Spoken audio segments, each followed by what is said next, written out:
It's time. She's spilling the tea. This is The Rumor Report with Angela Yee on The Breakfast Club. Well, we're keeping you updated on what's going on with Jussie Smollett. He's been charged with a felony, disorderly conduct for filing a false police report.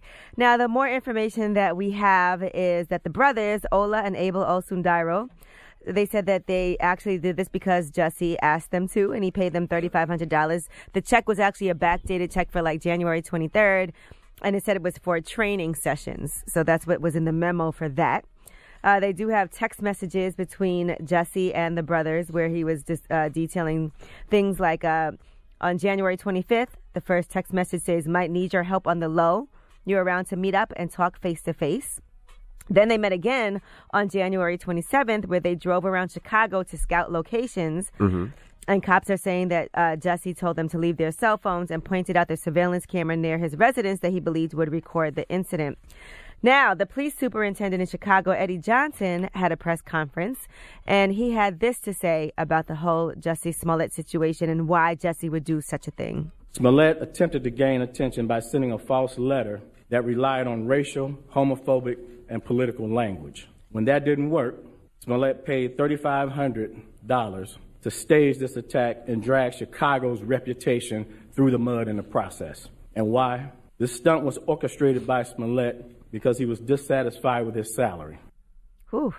All right, now they're saying that the police found it very weird from the beginning because Jussie kept that rope around his neck for 42 minutes after the attack, and they were also suspicious when he took them to the scene, and he showed them the camera that he said recorded the incident, but that camera was actually pointed in the wrong direction. Now, Jussie did tell the police during his arrest, where his bail was set at $100,000, he had to post $10,000 to get out, that he has a drug problem that he's never been treated for. Oh, boy. Here's the way out. Here's his way out. Go ahead. This could at some point become relevant later on in that case because he also, according to reports, bought ecstasy from one of the brothers, from Abel. So if he were convicted, a drug issue could be a mitigating factor that he gets his sentence reduced. And they also said that the wounds that he had were most likely self-inflicted. So he beat himself up, allegedly. There you have it. See, the problem is okay, now it's over. So why don't you just come out and be like, look, I made a stupid mistake. I was, trying to boost my profile. I was trying to do it for the cause. And this is what I did. I apologize and I accept whatever I'm going to get. Why don't He's you like just a do cheating boyfriend that no matter what, you can catch him in the act and he's still going to lie. He's going like, to go with it. I didn't do it. It wasn't me. All right, now, he has returned to Empire as soon as he bonded out to film. And he's begging his family to believe that he's innocent at Empire and to continue supporting him. He's still saying that he's innocent. He's not saying that any of this was orchestrated by him. They said he addressed everybody on set. He said, "I'm sorry I put you all through this and not answered any calls. I wanted to say I'm sorry, and you know me. I would never do this to any of you. You are my family. I swear to God, I did not do this." And they said he left set because he had been crying a lot, so producers said he would have to come back later.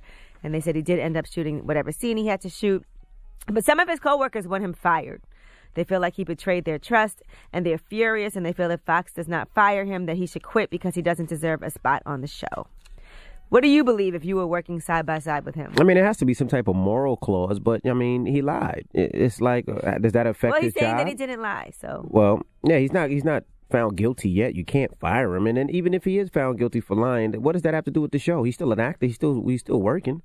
You know, what does that have to do with it, in my opinion? Jussie was also on that show on TNT, Drop the Mic, and they have not put out that episode. They actually are not putting that episode out, but they do have a snippet of his rap battle. He was battling our girl Danielle Brooks from Orange is the New Black, and here's what his Donald Trump just sounded like.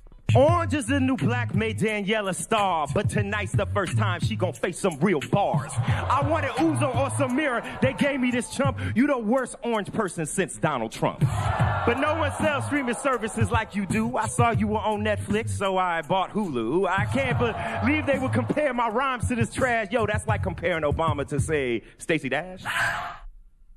The drama's okay, but you just don't take him serious after all the stuff that he's going through. Well, now they yanked the whole episode after all this. So, they did. Unfortunately, everybody who participated in the episode, they won't be seen. They shouldn't yank that episode. I mean, the man lied. He did lie. He didn't kill anybody. He didn't rape anybody. He lied. He just cost the Chicago Police Department a lot of money and had a lot of people standing up for him. Right, and he has to pay those people. He should have to pay that back in retribution. But you know what? He's lucky nothing worse happened. Things could have went completely left. A cop could have got killed on the way to the scene. Anything could have happened, but it didn't. He lied. he should be hit with a fine and keep it moving. All right, and before I close out this rumor report, I just want to shout out to Nipsey Hussle and Lauren London. They had an incredible photo shoot for GQ magazine. I thought it was beautiful with their California love. They did all these scenes in the middle of Slauson Avenue. They were on a horse. People thought they were taking engagement photos, remember, previously, but it turns out it was a shoot for GQ. And super cute story. They talk about how they met. He says that she slid in his DMs, and she's like, that's not what happened. But it all started with his Crenshaw mixtape that he sold for $100 by making it not available to a lot of people. It was like a collector's item. Right. And she actually purchased that and then started following him. And they've been together for 5 years since. Nice. So congratulations to them.